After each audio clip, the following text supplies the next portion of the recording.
Meantime, the intelligence community here continues to react to the attacks on Israel. Our Eamon Javers is in Sea Island, Georgia today at a major intelligence conference where I imagine, Eamon, this is the subject of the day.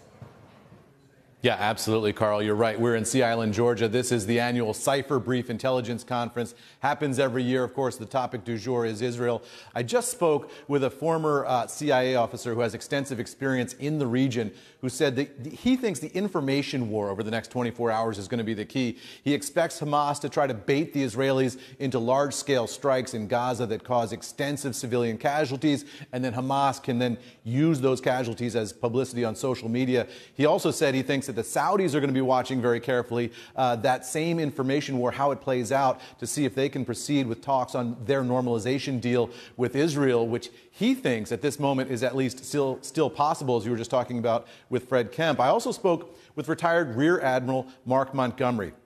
Now, he commanded a carrier strike group in the Pacific during his career in the Navy. He said that the U.S. carrier group that's now headed to Israel will be immediately useful in ballistic missile defense to provide a check against Iran. And I asked him whether U.S. special forces on those ships could be used in hostage rescue operations if it is deemed that Americans are in danger there. I'd be very deferential to the Israelis here. Despite this clearly a strategic failure in intelligence, they tactically have a much better understanding of Gaza. They fought there heavily until 2005. They've been in and out, and they've picked target sets out that they've been hitting the last few days. Clearly, the Israelis are the tactical experts on Gaza.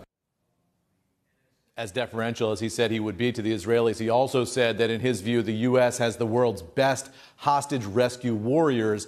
And he said the United States will always reserve the right to do what it needs to do to protect Americans in the region. Guys, back over to you.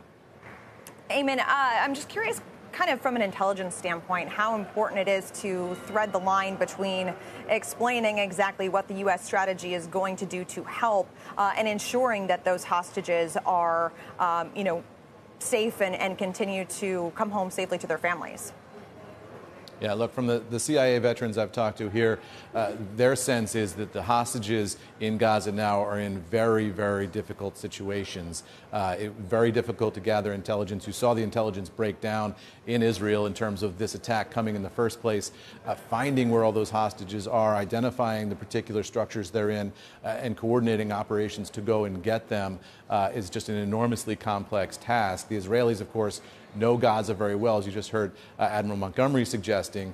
The United States also has tactical forces that can go in and do that sort of thing. But gathering the intelligence on where they are, and then it would be a presidential level decision on the U.S. side whether to get involved or not. And that involves some deconfliction with the Israelis. The Israelis might not want American boots on the ground in Gaza at this stage. They might say, look, this is our area, we know it really well, and we're going to handle all operations here.